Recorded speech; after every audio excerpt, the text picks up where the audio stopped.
नमस्कार साथियों, मैं रितेश आप लोगों को अपने यूट्यूब चैनल PCS सॉल्यूशन 360 पर स्वागत है।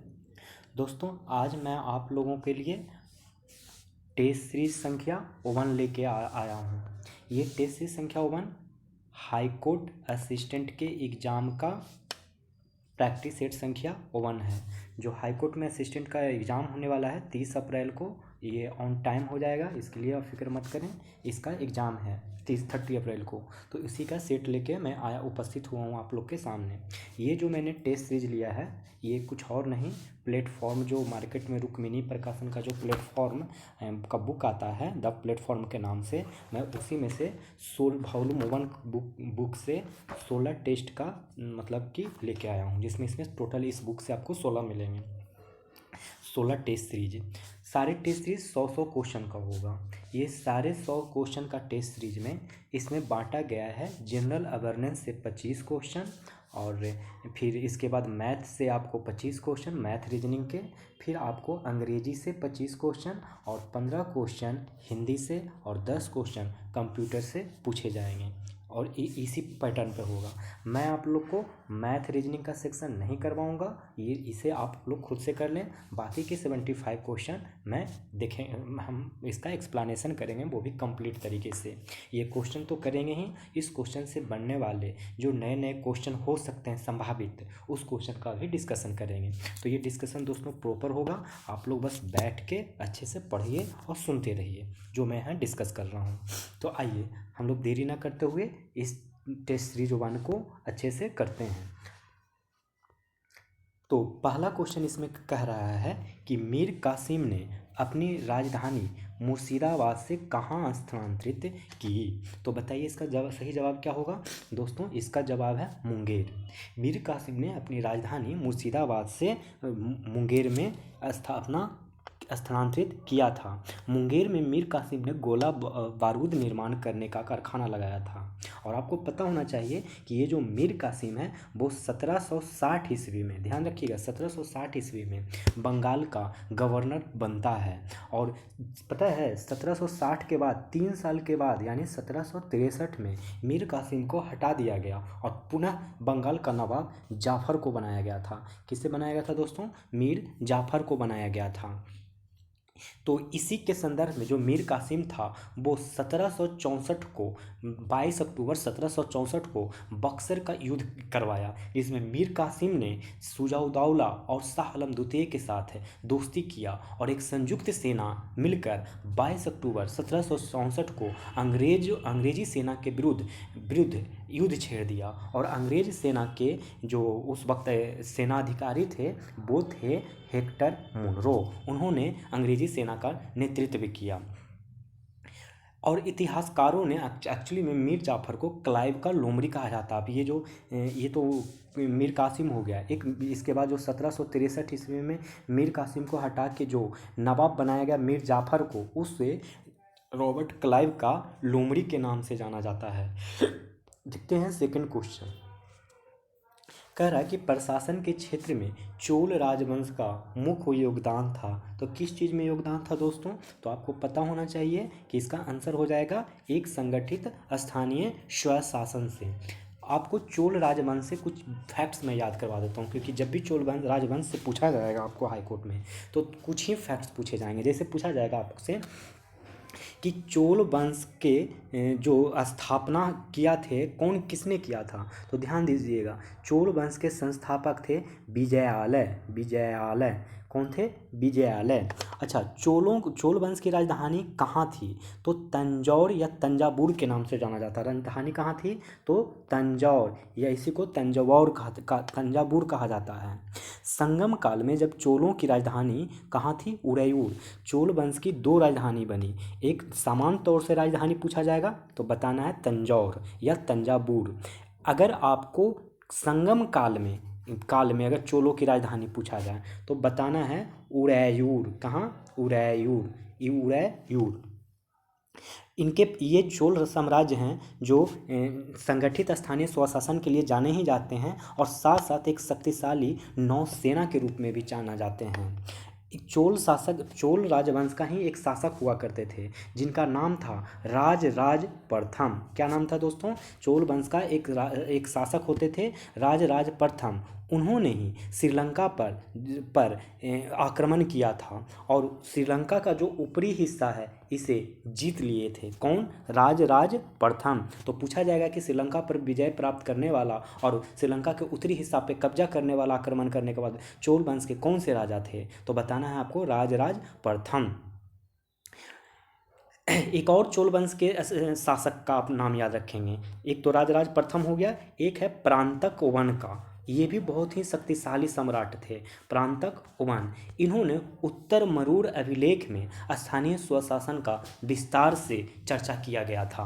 प्रांतक वन ने जो स्थानीय शासन चोल वंश के शासक के लिए प्रसिद्ध था, संगठित स्थानीय शासन, इसका जो जिक्र है ना, वो प्रांतक वन ने उत्तर मरूर अभिलेख, एक जगह है उत्तर मरूर, वहाँ से एक अभिलेख मिला है। उत्तर मेरूर याद रखिएगा आप, आई थिंक याद हो गया होगा नाम, उत्तर मेरूर। वहाँ पे इसके बारे में अच्छे से जिक्र किया गया है। अब देखते हैं क्वेश्चन नंबर 3। देखिए क्वेश्चन नंबर 3 कर रहा है कि तेंग बोचे मठ किस देश में या भारत के किस राज्य में स्थित है? तेंग बोचे मठ किस देश में या भारत के किस राज्य में स्थित है? दोस्तों इसका सही जवाब हो जाएगा नेपाल में। कहाँ है? नेपाल में। नेपाल देश में एक बौद्ध मठ है जिसका नाम है तेंग बोचे। पूछा जा सकता है कि तेंग बोचे किस प्रकार का मठ है? तो बौद्ध मठ है। अब देखिए कुछ और हैं मठ, खासकर बौद्ध के ही, तो उसमें से आपको पूछा जा सकता है, तो आपको मैं कुछ याद करवा देता हूँ, आप याद रखिएगा। जैसे तेंग बोचे मठ कहाँ है दोस्तों? नेपाल में।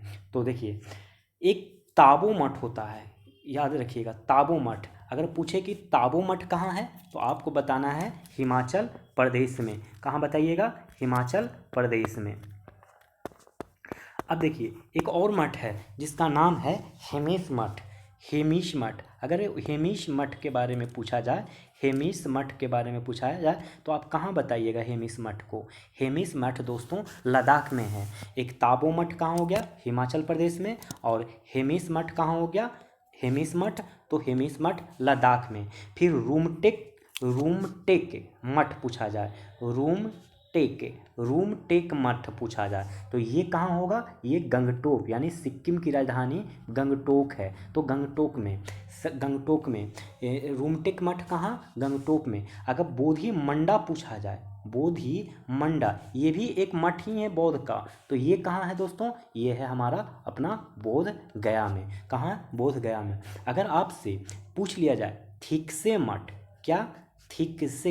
थिकसे मठ कहाँ है? याद कर लीजिए, लद्दाख में ये भी है। तो लद्दाख में दो मठ आपको याद रखना है, एक थिकसे मठ और एक हेमिश मठ। थिकसे हेमिश कहाँ है? लद्दाख में। नामग्याल मठ कहाँ होगा? धर्मशाला में। नामग्याल धर्मशाला में। और धर्मशाला कहाँ है? हिमाचल प्रदेश में। हिमाचल प्रदेश में एक और मठ का नाम याद करवाया था, ताबो मठ। तो याद हो गया, हिमाचल प्रदेश में दो मठ, एक ताबो मठ और एक हिमाचल प्रदेश के धर्मशाला में नामग्याल मठ। क्या दोस्तों? नामग्याल मठ हो गया। और एक रूमटेक मठ कहाँ? गंगटोक में। बोधि मंडा मठ बोध गया में और थिकसे मठ लद्दाख में। चलिए अब हम बढ़ते हैं नेक्स्ट क्वेश्चन। भारत के किस पड़ोसी देश को अरबों ने सेरेनिबिंड कहा था? सेरेनिबिंड कहा था। तो ये दोस्तों इसका सही जवाब हो जाएगा श्रीलंका। क्या आप लोग को पता था कि सेरेनिबिंड अरबों ने किससे कहा था? तो ये आपको याद रखना होगा। अब किससे कहा गया था, किस कंट्री को? तो श्रीलंका को कहा गया था। आइए आपको श्रीलंका से जुड़ी कुछ महत्वपूर्ण जानकारी देते हैं। छोटी छोटी बातें होगी पर मोटी बातें हैं। तो चलिए, भारत का जो देश है अपना श्रीलंका, उसको अरबों ने पहले सेरेबिंड कहा करते थे, जिसका श्रीलंका का उसके बाद एक और नाम पड़ा। सेरेबिंड तो अरबों ने कहा, लेकिन श्रीलंका का पुराना नाम भी था जिसे सिलोन के नाम से जाना जाता है। किस चीज़ के नाम से जाना जाता है? सिलोन। आपको पता होगा जिस प्रकार से भारत ब्रिटेन के कब्जे में रहा, माने ब्रिटेन के आधिपत्य में रहा, उसी प्रकार श्रीलंका भी आधिपत्य रहा ब्रिटेन के ही। और भारत भारत ने 15 अगस्त 1947 को आज़ादी प्राप्त की थी ब्रिटेन से, लेकिन श्रीलंका ने 4 जनवरी 1948 को आज़ादी प्राप्त की थी। 4 जनवरी 1948, 4 जनवरी 1948 को अपनी आज़ादी प्राप्त की थी। आपको दोस्तों और बता दूं, श्रीलंका की आज जो वर्तमान राजधानी है वो है श्री जयवर्धनेपुरा कोट्टी। श्री जयवर्धनेपुरा कोट्टी। यहाँ का 2 भाषा है जो प्रमुख रूप से बोला जाता है, एक सिंहली और दूसरा तमिल। एक सिंहली बोला जाता है, एक तमिल बोला जाता है।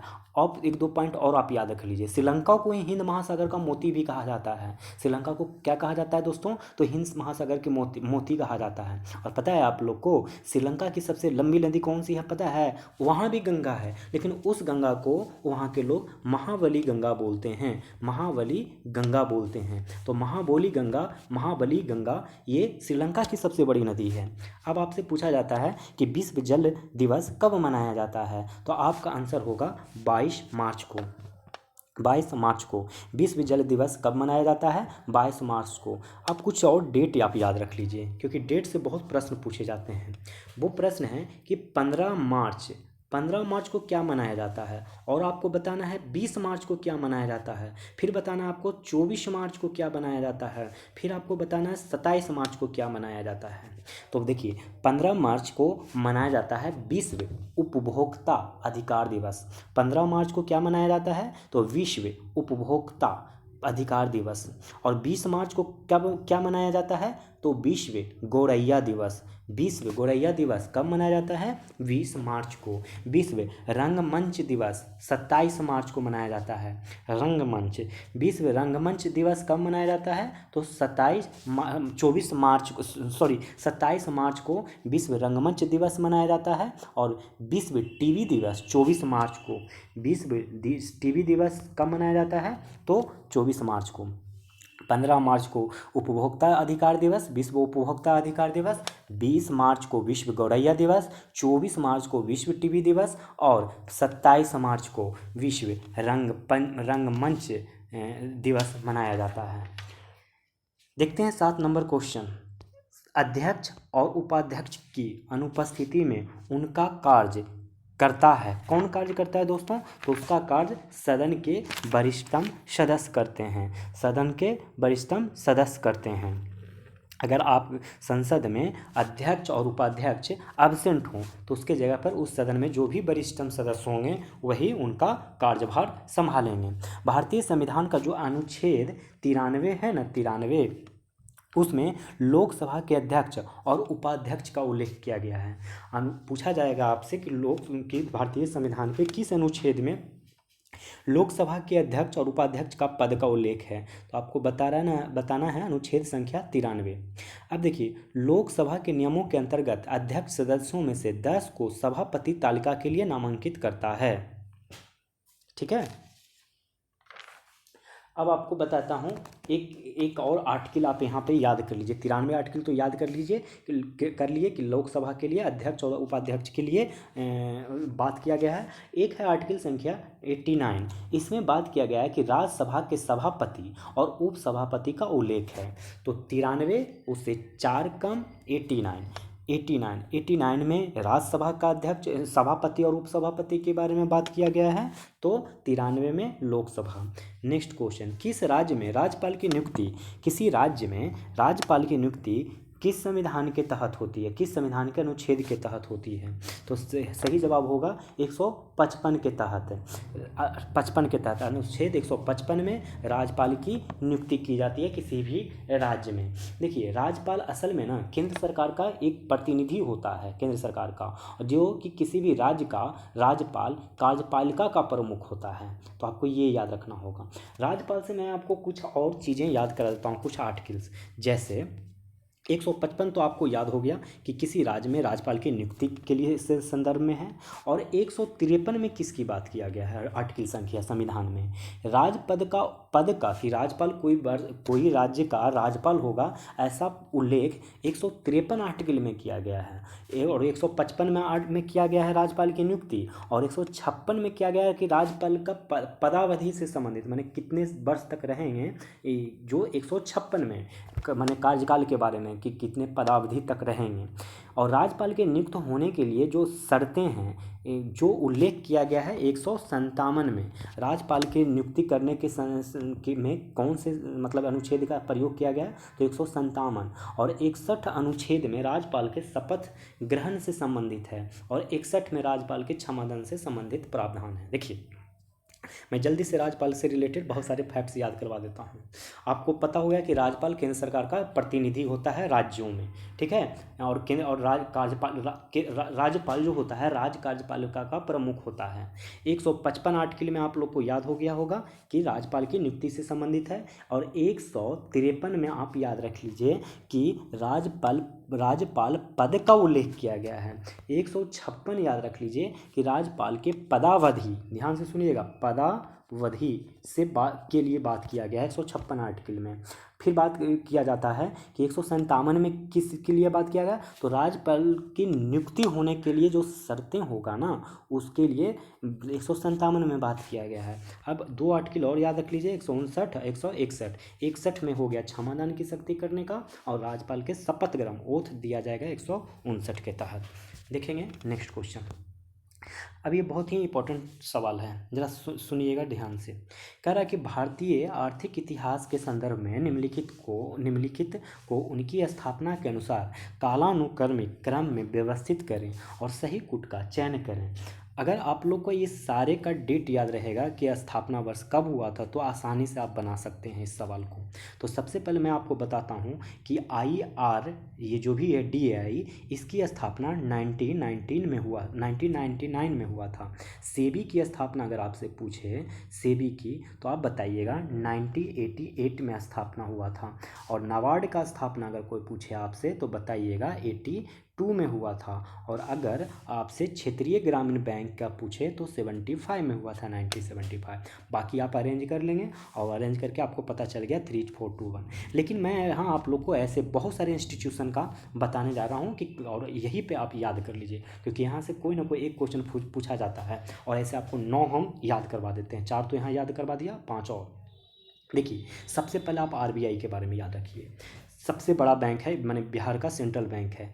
इसकी स्थापना किया गया था दोस्तों 1935, ये तो आप लोग को पता होगा। तो ऐसे आप बताइए कि SBI का स्थापना कब किया गया था। फिर आपको बताना है कि LIC की स्थापना कब किया गया था। फिर आपको बताना है कि GIC का स्थापना कब किया गया था। फिर आपको बताना है क्षेत्रीय ग्रामीण बैंक यानी कि जिसको कहते हैं रीजनल रूरल बैंक की स्थापना कब किया गया था, ये आपको बताना है। फिर आपको बताना है नाबार्ड का स्थापना कब हुआ था, नाबार्ड का स्थापना कब हुआ था। फिर आपको बताना है सेबी का स्थापना कब हुआ है। फिर आपको बताना है सिडवी का स्थापना कब हुआ था। और एक और आपको बताना है इरिडा IRDAI का स्थापना कब हुआ था, ये आपको बताना है। तो चलिए शुरू करिए। RBI का स्थापना 1935, SBI का स्थापना 1955। SBI कब बना, 1955 में। RBI 1935 में। LIC बताइए कब बना, तो जस्ट SBI के एक साल बाद 1956 में। 1955 में SBI और 1956 में LIC। GIC बताइए कब बना, GIC बना दोस्तों 1972 में। GIC कब बना, तो 1972 में। RRB आपको बताया ही था 1975 में। नाबार्ड कब बना दोस्तों, तो नाबार्ड बना 1982 में। कब बना, 1982 में। अब आपको बताना है कि सेबी कब बना, तो 1988 में। सेबी कब बना दोस्तों, तो 1988 में। बताना है सिडवी कब बना, तो 1990 में। सिडवी 1990 में, ठीक है। और IRDAI इरडाई कब बना, तो 99 में बना। एक बार फिर से देख लीजिए और याद कर लीजिए क्योंकि बहुत इंपॉर्टेंट है। जल्दी से बताइए। RBI हम लिखते जाते हैं, आप बताते जाइए। RBI कब बना, SBI कब बना, फिर बताना आपको LIC कब बना, फिर आपको बताना है GIC कब बना, फिर आप लोग को बताना है RRB यानी रीजनल रूरल बैंक कब बना, फिर बताना है आपको RRB हो गया। फिर बताना है नाबार्ड कब बना, नाबार्ड कब बना। फिर आपको बताना है सेबी कब बना। फिर आप लोग को बताना है सिडवी कब बना। फिर आप लोग को बताना है IRDAI कब बना। जल्दी जल्दी बताइए क्या क्या आंसर होगा। तो देखिए आरबीआई जो बना 1935 में बना, 1935 में बना। और एसबीआई कब बना? 55 में बना, 1955 में। एलआईसी जस्ट इसके एक साल बाद, एसबीआई के एक साल बाद एलआईसी बना 1956 में। जीआईसी बना 1972 में, 1972 में। और आरआरबी बना 75 में। और नाबार्ड, नाबार्ड बना कब बना? 1982 में। और सेबी, सेबी कब बना? तो 88 में बना। और सिडबी, सिडबी कब बना? तो 90 में बना। और 99 में IRDAI बना। तो आप लोग को याद हो गया होगा। बढ़ते हैं नेक्स्ट प्रश्न में, बहुत ही इंपॉर्टेंट सवाल था। निम्न में से कौन सा परोक्ष कर का उदाहरण नहीं है? तो इसका सही जवाब जो आप लोग को हो जाएगा वो है आयकर। आयकर, आयकर परोक्ष कर का उदाहरण नहीं होता है। आयकर प्रत्यक्ष कर की श्रेणी में आता है। आयकर किस चीज़ में आता है? डायरेक्ट टैक्स के रूप में आता है ये। अब आप सोच रहे होंगे कि परोक्ष कर क्या होता है, अप्रोक्ष क्या है? परोक्ष कर वो होता है जिसको डायरेक्ट टैक्स बोलते हैं, जो डायरेक्ट आपको एहसास हो कि हम ही के ऊपर टैक्स लगाया जा रहा है। जैसे आयकर माने आप जो कमाते हैं, अगर उसी में से बोल दिया जाए, जैसे सरकार बनाती है कि जो 6 लाख से ऊपर कमाएंगे उनको 10% का टैक्स दिया जाएगा। तो आपको पता है ना कि हम 6 लाख कमा रहे हैं, इसी वजह से हमसे 10% का टैक्स लिया जा रहा है। तो ये आपको परोक्ष रूप से है। और अप्रत्यक्ष यानी इनडायरेक्ट टैक्स, उस टैक्स को कहते हैं जो आपको पता ना चले कि हमसे ही लिया जा रहा है, क्योंकि वो टैक्स सबसे लिया जा रहा होता है। जैसे आप शैम्पू साबुन खरीदने जाते हैं तो उसमें जो टैक्स आपको जैसे बताता है कि आपको ये 3 रुपये का, ये अगर हेड एंड शोल्डर का शैम्पू है तो उस 3 रुपये में ना वो भी पैसा जुड़ा होता है जो आप टैक्स के रूप में दे रहे हैं। दे आप ही रहे हैं, चुका आप ही रहे हैं, पर ये बात आपको पता नहीं चलता है। आपको तो लगता है कि 3 रुपये का शैम्पू है, लेकिन कोई आयकर मांग ले तो आपको पता चलता है कि हमसे लिया। कोई आप ज़मीन को खरीद बिक्री करते हैं तो उसमें आपको पैसा देना पड़ता है, तो लगता है कि हम खरीद रहे हैं इसलिए हम ही को देना पड़ रहा है। तो ये हो गया प्रत्यक्ष और अप्रत्यक्ष। देख लीजिए, ऐसा कर जो सरकार द्वारा एक मध्यस्थ से वसूला जाता है और सीधे सरकार को हस्तांतरित नहीं किया जाता है वो क्या होता है? अप्रत्यक्ष अथवा परोक्ष कर कहलाता है। परोक्ष कर कहलाता है। जैसे सेवा कर, बिक्री कर। प्रत्यक्ष कर उस व्यक्ति या इकाई द्वारा वहन किया जाता है जो इसका भुगतान करती है, जैसे निगम कर, आयकर। तो आप लोग को परोक्ष कर का हो गया ना, समझ में आ गया ना। अब आगे देखिए, ये आपको हम टैक्स से रिलेटेड कुछ फैक्ट्स याद कर देते हैं। आयकर, जो आयकर लगाया गया, खासकर ये आयकर की जो मैं बात करूं, ये आयकर सबसे पहले 1860 में लाया गया था। कब लाया गया था? 1860 में। अगर कोई पूछे कि भारतीय आयकर अधिनियम कब लाया गया, तो 1961। ध्यान दीजिएगा, ये आयकर जो कि सभी इंसानों पे जो आय करते हैं उस पे जो कर लगाने वाला प्रावधान किया गया तो 1860 में किया गया। और भारत आयकर अधिनियम एक एक्ट है जिसका नाम है भारतीय आयकर अधिनियम, वो लाया गया था 1961 में। भारत में जब प्रथम बजट किसने पेश किया, क्या आप बता सकते हैं? ध्यान दीजिएगा, अगर पूछे कि भारत का जो प्रथम बजट होता है किसने पेश किया, आप ज़रा बताइएगा तो कमेंट बॉक्स में। ऐसे हम बता देते हैं, जेम्स विल्सन ने किया। आप लोग क्या यही बता रहे थे क्या? जेम्स विल्सन ने प्रथम बजट पेश किया था। अब बताना है कि आपको कृषि पर आयकर कौन लगाता है। कृषि पे भी, कृषि से अगर आप आय कमाइएगा ना तो वो भी आपको आय देना होगा, लेकिन वो आय कौन वसूलता है? इसका सही जवाब हो जाएगा राज्य सरकार। क्यों? क्योंकि कृषि राजसूची का विषय है। भारत सरकार का आय का सर्वप्रमुख स्रोत निगम कर है। अगर कोई पूछे भारत सरकार का आय का सर्वप्रमुख माने सबसे बढ़िया स्रोत कौन है, तो निगम कर होता है दोस्तों।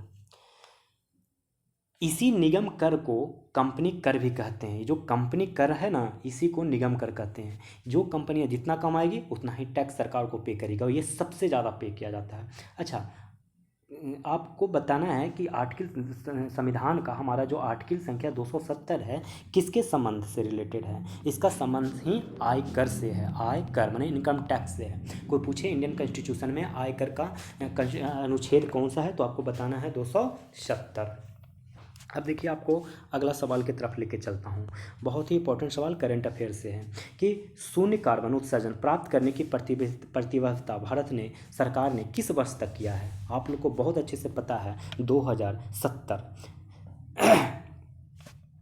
2070 में भारत सरकार बोल रहा है कि शून्य कार्बन का उत्सर्जन हम लोग करेंगे। लेकिन ऐसे ही बहुत सारे देश हैं जो मतलब अपने अपने प्रतिबद्धता जारी किया है। जैसे चीन बोलते हैं कि 2060 में चीन बोलता है कि हम शून्य कार्बन का उत्सर्जन करेंगे। तुर्की 2053 में बोलता है, तुर्की बोलता है कि हम 2053 में खत्म कर देंगे, शुद्ध शून्य कार्बन का उत्सर्जन करेंगे। ब्राज़ील बोलता है 2050 में करेंगे, ब्राज़ील बोलता है 2050 में करेंगे। और फिर इटली भी बोलता है कि 2050 में करेंगे। जर्मनी कहता है कि 2045 में करेंगे। जर्मनी बोलता है कि शुद्ध कार्बन का उत्सर्जन भाई 2045 तक हम फुलफिल कर लेंगे। और ब्राज़ील इटली बोलता है कि हम 2050 तक कर लेंगे। तुर्की बोलता है हम 2053 तक कर लेंगे। देखते हैं कौन कौन बात सही करते हैं। फिलहाल भारत ने तो बोला है कि हम भाई 2070 से पहले हमसे उम्मीद मत रखना। चलिए, तो अब हम फिर से करंट अफेयर की तरफ बढ़ते हैं और 12 नंबर क्वेश्चन पढ़ते हैं। कह रहा है कि भारत के संचार उपग्रह एक है GSAT-24 के साथ मलेशियाई किस उपग्रह को अंतरिक्ष में छोड़ा गया है? तो इसका सही जवाब क्या हो जाएगा दोस्तों? MEA माने EMI-SAT। ये GSAT-24 से, देखिए फिर से सुनिए, भारत के संचार उपग्रह एक है GSAT-24, इसके साथ मलेशिया का एक उपग्रह है MESAT, ये मलेशिया का उपग्रह है, इसके साथ प्रक्षेपित किया गया है।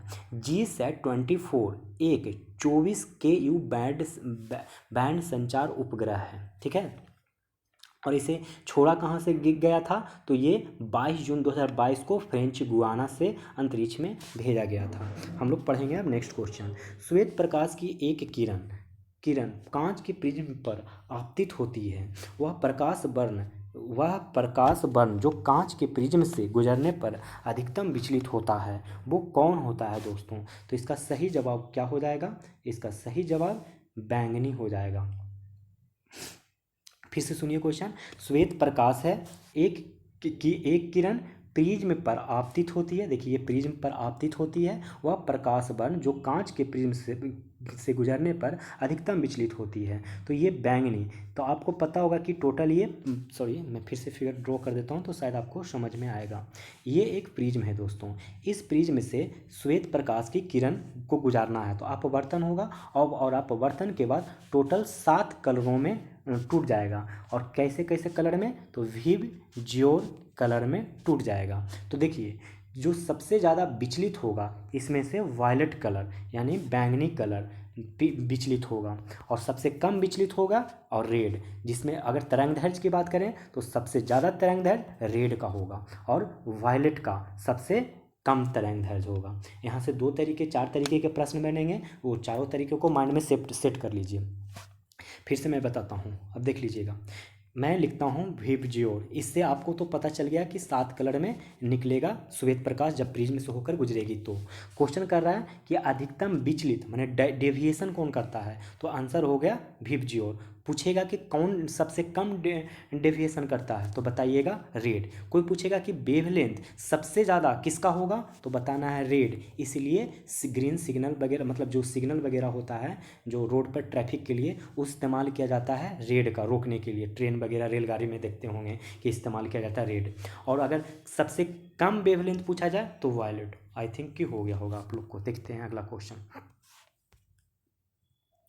अगला क्वेश्चन कह रहा है दोस्तों कि श्रृंखला में 4 प्रतिरोध हैं, जिनमें से प्रत्येक प्रतिरोध 1/4 ओम का है, का उपयोग करते हुए अधिकतम कितना प्रतिरोध बनाया जा सकता है? तो अधिकतम कितना प्रतिरोध बना सकता है? इसका आंसर मैं बता देता हूँ कि आपको सी होगा। आप कैलकुलेट कर लीजिएगा। आपके पास फार्मूला है कि RS = R, सॉरी, जो मतलब कि समतुल्य प्रतिरोध होगा। इसमें बताया नहीं गया है कि सीरीज में है कि पैरेलल में। अगर पैरेलल में होगा तो फार्मूला आप ये वाला इस्तेमाल कर लीजिएगा, R1 + R2, और इस तरीके से 4। अगर सीरीज में रहेगा तो R = R1 + R2, इस तरीके का। अब जो भी रहेगा देख लीजिएगा, इस फार्मूला पे पुट करके बना लीजिएगा।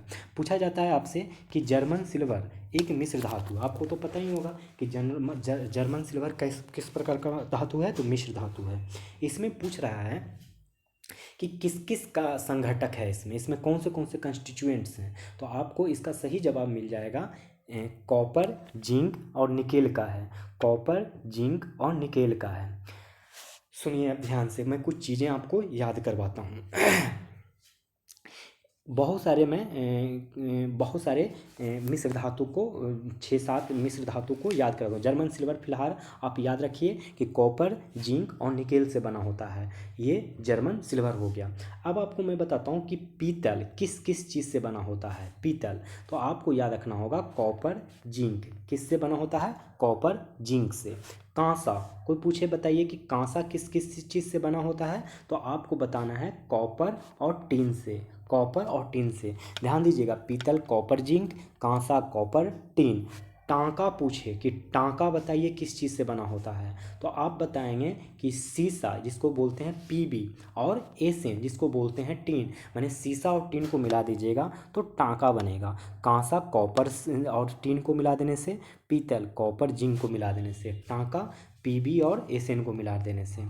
और 2-3 याद करवा देता हूँ। एक होता है मुद्रा धातु। मुद्रा धातु बताइए किस किस चीज़ से बनता है, मिला के बनता है। एक होता है बेल मेटल, बेल मेटल। एक होता है डच मेटल, एक होता है बेल मेटल, एक होता है डच मेटल। ये किस किस से बनता है? तो मुद्रा जो धातु है वो बनता है सीसा, एसबी और एसएन से। एस एन से, ठीक है, सीसा, एसबी, एसएन से। और बेल मेटल कॉपर और टिन से बनता है। Bell metal copper tin. Dutch metal किससे? Cu और Zn, यानी कॉपर और जिंक से बनता है। डच मेटल कॉपर और जिंक से। देखते हैं अगला सवाल। ये भी बहुत ही इंपॉर्टेंट केमिस्ट्री का क्वेश्चन है। देखिए क्या बोल रहा है कि एक आवर्त सारणी है जिसका समूह एक में परमाणु संख्या के बढ़ने के साथ साथ निम्नलिखित में क्या बढ़ती है। तो इसका जो सही जवाब हो जाएगा वो है परमाणविक त्रिज्या। क्या हो जाएगा? परमाणवीय त्रिज्या। मैं इसमें से आपको 6 पॉइंट्स बताता हूँ जो आप याद रखेंगे। आपको याद रखना है कि आवर्त में बाएं से दाएं जाने पे क्या क्या होता है। आवर्त, एक तो आपको पता होगा कि इस चीज़ को ग्रुप कहते हैं और इस चीज़ को आवर्त कहते हैं। ग्रुप में ऊपर से नीचे की बात किया जाता है, आवर्त में बाएं से दाएं की बात किया जाता है। तो हम बता रहे हैं आवर्त के केस में। पीरियोडिक टेबल जो लोग देखे हैं, जो लोग जानते हैं, उसके बारे में अच्छे से आप लोग जानते होंगे। फिलहाल मैं ये मान के चलता हूँ कि आप लोग पीरियोडिक टेबल पढ़े हैं। पहला बात करता हूँ संयोजी इलेक्ट्रॉन की। संयोजी इलेक्ट्रॉन की, संयोजी इलेक्ट्रॉन की। दूसरा मैं बात करता हूँ धातुई गुण की, माने मेटालिक कैरेक्टर की। तीसरी बात करता हूँ अधातु कलेक्टर की, माने नॉन मेटालिक कैरेक्टर की। अगर संयोजी इलेक्ट्रॉन की बात करें तो बढ़ेगा कब? बाएं से दाएं में, मतलब इंक्रीज करेगा। अगर धातुई की बात करें तो घटेगा, और नॉन मेटल की बात करें तो वो बढ़ेगा। यानी लेफ्ट टू राइट जाने पे नॉन मेटालिक कैरेक्टरिस्टिक बढ़ता है और धातुई गुण घटता है। अगर मैं बात करूं विद्युत धनात्मक की, नेक्स्ट क्या बात करूं? विद्युत धनात्मक की, विद्युत धनात्मक। और अगर बात करूं विद्युत ऋणात्मक, माने एक विद्युत धनात्मक की बात करूं, एक विद्युत ऋणात्मक की बात करूं, और एक परमाणु का साइज की बात करूं, परमाणु के साइज की बात करूं, तो देखिए धनात्मक घटेगा और ऋणात्मक माने विद्युत ऋणात्मक बढ़ेगा, लेकिन परमाणु का आकार घटेगा। ये आप लोग को याद रखना है। अगला क्वेश्चन, आनुवंशिक की सबसे छोटी इकाई क्या होता है दोस्तों? तो आनुवंशिकता की सबसे छोटी इकाई जो होता है वो जीन होता है। क्या होता है? जीन होता है। और आपको पता है कि आनुवंशिकता के बारे में सर्वप्रथम किसने जानकारी दिया था? ये ग्रेगर जॉन मेंडल हैं, जिन्होंने ही आनुवंशिकता के बारे में सबसे पहले जानकारी दी। और इन्हीं को तो ही, ग्रेगर जॉन मेंडल को ही तो आनुवंशिकता का पिता भी कहा जाता है। और ये जीन शब्द का सबसे पहला प्रयोग जानते हैं कौन किन्होंने किया था? जोहानसन ने। 1909 ईस्वी में सबसे पहले जीन शब्द का प्रयोग किया था। और आनुवंशिकी शब्द का प्रयोग सबसे पहले कौन किया था पता है? देखिए, आनुवंशिकता की सबसे छोटी इकाई जीन है, और आनुवंशिकता के बारे में जानकारी जॉन मेंडल ने दिया था, जो कि ऑस्ट्रेलिया के हैं, ग्रेगर जॉन मेंडल। लेकिन आनुवंशिकी का प्रयोग सर्वप्रथम डब्ल्यू वाटसन ने किया था। कौन? डब्ल्यू वाटसन ने किया था। और 1902 में वंशागति के क्रोमोजोम सिद्धांत का प्रतिपादन किसने किया था? क्रोमोजोम सिद्धांत का अगर प्रतिपादन पूछे तो बताना है वाल्टर सटन। किसने? वाल्टर सटन ने किया था। अच्छा, आप अगर जब ये सब बता ही रहे हैं तो एक और बता दीजिए कि लिंग सहलग्नता का खोज किसने किया? तो इसका सही जवाब हो जाएगा T.H. मॉर्गन। लिंग सहलग्नता का खोज किसने किया? T.H. मॉर्गन। अब बताता हूँ अगला क्वेश्चन आप लोग को। पीलिया का नाम सुने होंगे, जॉन्डिस जिसको बोलते हैं, किसके संक्रमण के कारण होता है? तो ये दोस्तों होता है किसके संक्रमण के? तो ये होता है यकृत, लीवर के संक्रमण के कारण होता है, और ये वायरस जनित जो रोग होता है। इस रोग में असल में होता क्या है, इस रोग में शरीर में बिलीरुबिन की मात्रा बढ़ जाती है, बिलीरुबिन की मात्रा बढ़ा देता है पीलिया में, यही होता है, और पीलिया वायरस जनित रोग है। पीलिया रोगी का पेशाब, आँख व त्वचा पीला हो जाता है। जब पीलिया किसी को ये रोग पकड़ता है तो उसका देखिएगा पेशाब और आँखें एवं त्वचा जो होता है पीला हो जाता है। हेपेटाइटिस को पांडु रोग भी कहते हैं। मेनिंजाइटिस एक मस्तिष्क रोग है। मेनिंजाइटिस एक मस्तिष्क का रोग, मेनिंजाइटिस, और हेपेटाइटिस एक पांडु रोग होता है। पौधों के 5 समूहों में बांटा जाता है, इनमें से कौन सा एक नहीं है? देखिए, पौधों के पास 5 गो तरीके का टाइप होता है, मैंने टाइप्स ऑफ प्लांट्स, जिसमें एक प्लांट कौन नहीं है। तो अगर आप लोग को ये पता चल जाए कि पौधों के वो 5 समूह कौन से हैं, तो आपके लिए ये बताना बहुत ही आसान हो जाएगा कि कौन नहीं है। फिलहाल इसका आंसर जो होगा वो होगा प्रोटोकॉर्डेटा। प्रोटोकॉर्डेटा एक ये माने इसका आंसर नहीं होगा, क्योंकि पौधों के 5 समूह में प्रोटोकार्डेटा आता ही नहीं है। तो कौन कौन आता है भाई? तो टेरिडोफाइटा आता ही है, ब्रायोफाइटा आता ही है, जिम्नोस्पर्म आता ही है, फिर थैलोफाइटा। आप याद रखिए, क्या याद रखेंगे? 2 और थैलो, क्योंकि 5 ही होता है प्लांट्स का क्लासिफिकेशन, थैलोफाइटा। तो ये हो गया चौथा, आप याद रख लेंगे, टेरिडोफाइटा, ब्रायोफाइटा, जिम्नोस्पर्म, थैलोफाइटा, और क्या होगा? एक होगा एंजियोस्पर्म। एंजियोस्पर्म। अब देखिए, एंजियोस्पर्म एक हो गया, जिम्नोस्पर्म एक हो गया, ब्रायोफाइटा एक हो गया, टेरिडोफाइटा, और एक हो गया थैलोफाइटा। अब देखिए, थैलोफाइटा जो होता है वो क्या होता है, इनका जो शरीर होगा ना, जड़, तना, पत्ती में विभाजित नहीं रहता है, लेकिन यह एक थैलस के रूप में रहता है। थैलस का मतलब एक बैग होता है, इसीलिए इसे थैलाफाइट कहते हैं। तो थैलाफाइट का मतलब समझ में आ गया। इसका शरीर न तो जड़, तना, पत्ती में विभाजित नहीं रहता है, न तो जड़ में, न तना में, पत्तियों में विभाजित नहीं रहता है, यह एक थैलस के रूप में रहता है, इसलिए इसका नाम थैलोफाइटा कहा गया। अब देखिए, एंजियोस्पर्म और जिम्नोस्पर्म के बारे में समझा देते हैं। पहले एंजियोस्पर्म का अगर उदाहरण कोई पूछे तो बताइएगा कि सनफ्लावर, सब्जियां, लकड़ी वाले पौधे, जितना भी लकड़ी वाला पौधा है, जितना सब्जी है और जितना सनफ्लावर है, सब एंजियोस्पर्म के उदाहरण होंगे। कौन से उदाहरण? सनफ्लावर, सब्जी, लकड़ी वाला और जितना भी पौधा है सब एंजियोस्पर्म। तो जिम्नोस्पर्म क्या है? स्पूर्स, फर, कोनिफर्स, पाइनस तथा साइकस जिम्नोस्पर्म के हैं। एक बार और उदाहरण देख लीजिए जिम्नोस्पर्म के, स्प्रूस, फर, कोनिफर्स, पाइनस और साइकस। अब देखिए, टेरिडोफाइटा के बारे में पूछे तो क्या बताइएगा? टेरिडोफाइटा, तो इस वर्ग के पौधे का शरीर जड़, तना और पत्तियों में विभाजित होता है। देखिए, टेरिडोफाइटा और थैलोफाइटा में क्या अंतर था? टेरिडोफाइटा में पत्ती, जो टेरिडोफाइटा का जो मतलब पेड़ पौधा होगा उसमें में जड़, तना, पत्ती में विभाजित होगा, लेकिन थैलोफाइटा में पत्ती, जड़, तना में विभाजित नहीं होगा। एक ब्रायोफाइटा भी जान लीजिए। ब्रायोफाइटा में होता है कि पौधों का पादप वर्ग का उभयचर कहा जाता है। इसमें जिस तरह से उभयचर कहा जाता है ना, जीवों का उभयचर, मेढक को, सांप को क्या कहा जाता है? उभयचर, जलीय उभयचर प्राणी कहा जाता है, मतलब वो जल में भी रहे थल में भी रहे। उसी तरीके के ब्रायोफाइटा एक ऐसा वर्ग होता है पौधों का जो स्थल में भी रहता होगा और जल में भी रहता है। अगला देखते हैं 20 नंबर क्वेश्चन। निम्नलिखित में से कौन स्थानांतरित कृषि का एक प्रकार नहीं है? तो इसका सही जवाब हो जाएगा फैजेंडा। क्या हो जाएगा? फैजेंडा स्थानांतरित कृषि का एक प्रकार नहीं है, बाकी सारा का सारा स्थानांतरित कृषि का प्रकार है।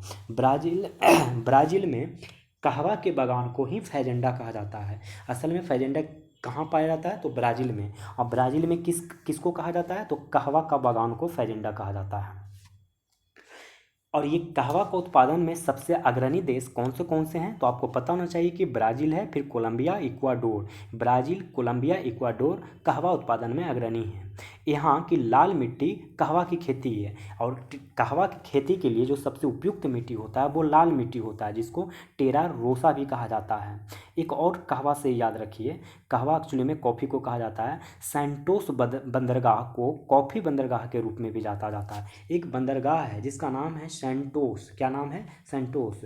इसको कहा जाता है कि कॉफ़ी बंदरगाह के रूप में इसी को जाना जाता है। अब एक चीज़ बताता हूँ, और ये स्थानांतरण कृषि क्या है। तो देखिए, झूमिंग, जैसे इंडिया में झूमिंग कहा जाता है स्थानांतरण कृषि। इसमें लोग क्या करते हैं कि एक मान के चलिए एक जंगल है, जंगल में लोग यहाँ के रहने वाले निवासी क्या करते हैं कि कुछ जंगल के जगह को काट देते हैं पूरी तरीके से, पेड़ पौधे को, और यहाँ पे खेती करते हैं। 3 4 5 साल के बाद यहाँ खुद ब खुद पेड़ उगने स्टार्ट हो जाते हैं, और इस जगह को छोड़ देते हैं, छोड़ के जंगल के किसी दूसरे हिस्से में जाके पेड़ पौधे काट देते हैं, फिर वहाँ खेती करते हैं, फिर 3 4 साल के बाद फिर से कहीं और करते हैं। इसका मतलब ये हुआ कि स्थानांतरण हो रहा है कि इस किसान का ज़मीन यहाँ है तो 4 साल के लिए, फिर अगले 4 साल के लिए यहाँ है, फिर अगले 4 साल के लिए। इसलिए ये ऐसा कार्य इसीलिए करते हैं ताकि भूमि की उर्वरता बढ़ी रहे, इसीलिए किया जाता है। तो इसी को कई कई क्षेत्रीय भाषा में कुछ नाम दिए जाते हैं। जैसे अगर इंडिया की बात करूं तो इंडिया में झूमिंग एक नाम दिया जाता है। इसी तरीके से पूछ रहा है कि इसमें से जो भी आप नाम 4 देख रहे हैं, इसमें से कौन से एक ऐसा नाम है जो स्थानांतरण कृषि का नाम नहीं बोला जाता, मैंने स्थानीय नाम नहीं है। तो फजेंडा कहवा के बागान के लिए नाम रखा गया है, जबकि फंग, झूमिंग, मिल्पा इसी का नाम है। स्थानांतरण कृषि का ही दूसरा नाम कह सकते हैं, अपने अपने क्षेत्रीय भाषा में बोला जाता है। तो आज मैं आप लोग को, और अभी मैं आप लोग को ये बताने जा रहा हूँ कि क्या नाम कौन से वाले लोग बोलते हैं। जैसे अगर मैं आपको बोलूँ कि वियतनाम एक देश है, यहाँ भी झूम खेती होता होगा। झूम खेती यानी झूम खेती को ही स्थानांतरण हम लोग झूम खेती बोलते हैं इंडिया में, और स्थानांतरण इसी का मेन रूप से एक्चुअली होता है स्थानांतरण कृषि, इसका नाम है। तो एक वियतनाम एक देश है, वहाँ पे इस कृषि का क्या नाम रहता होगा। इसी प्रकार से आपको बताना है कि मेडागास्कर में इसी कृषि का क्या नाम से बोला जाता है, वहाँ के लोग क्या बोलते हैं इसी कृषि को।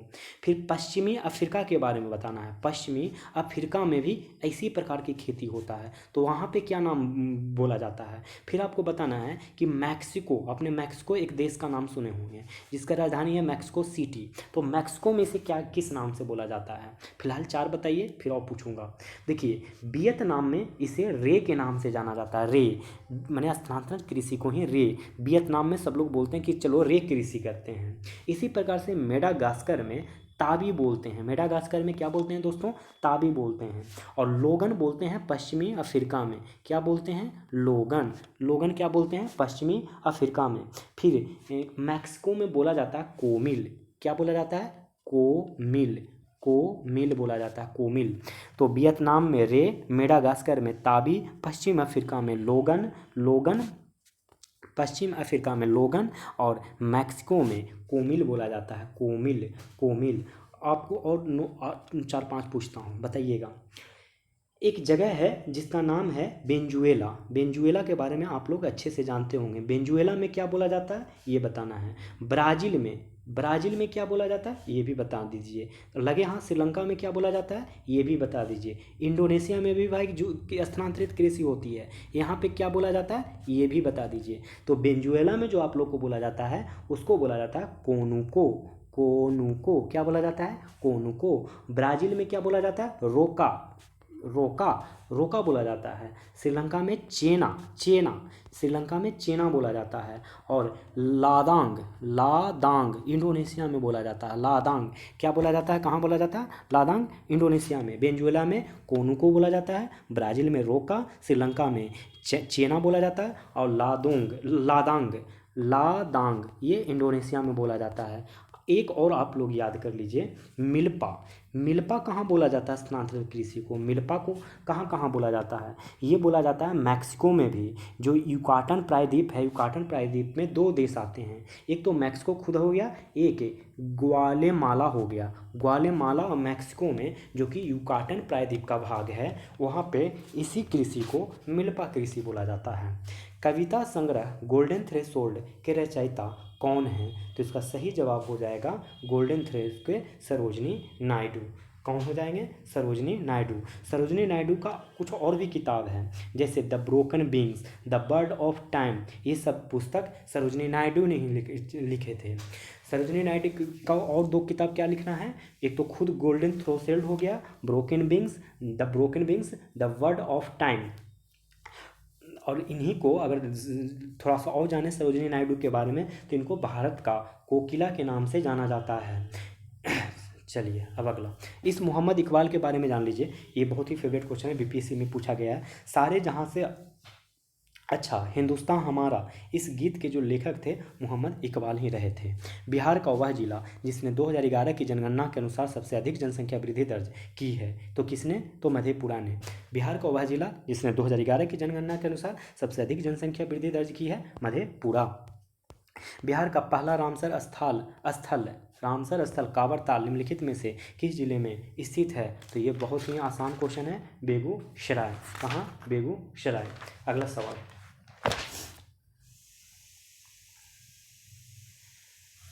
अगला सवाल देखते हैं 24 नंबर क्वेश्चन। 24 नंबर क्वेश्चन कह रहा है कि बिहार में किस जिले में 1856 में लोटा विद्रोह हुआ था? तो ये आपको पता होगा, कहाँ हुआ था? मुजफ्फरपुर में। और ये कब हुआ था? 1856 में।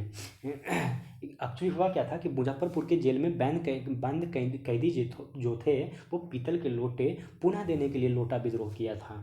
ठीक है, क्योंकि उनको मिट्टी के लोटा के स्थान पर पूर्व में प्रयोग किया जा रहा है पीतल के लोटे की मांग को लेकर विद्रोह किया था।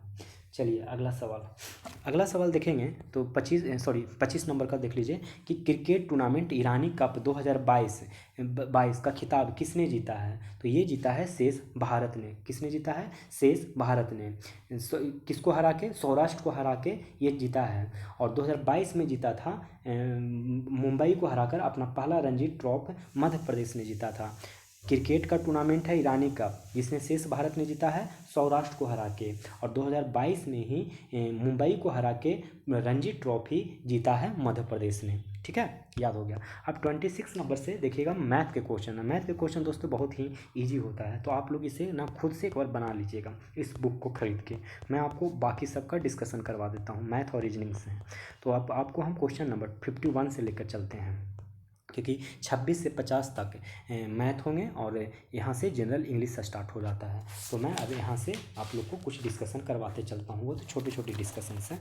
तो चलिए शुरू करते हैं। आप लोग का 51 नंबर पूछा जा रहा है कि आप लोग को बताना है कि मोस्ट अप्रोप्रिएट सिनोनिमी जो गिवर्ड है डिसरप्ट, इसका क्या सिनोनिमी होता है? तो सबसे पहले जान लीजिए कि डिसरप्ट का मतलब होता क्या है।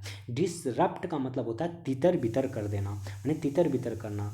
अगर इसका सिनोनिमी की बात जो करें तो बहुत सारे सिनोनिमी होते हैं। डिस्टर्ब, उसका भी मतलब होता है बाधा डालना या विघन डालना। ऑब्स्ट्रक्ट, उसका भी मतलब वही होता है। तो इसका सही जवाब क्या हो जाएगा? डिस्टर्ब। इसका डिस्टर्ब हो जाएगा क्योंकि सिनोनिमी पूछा गया है।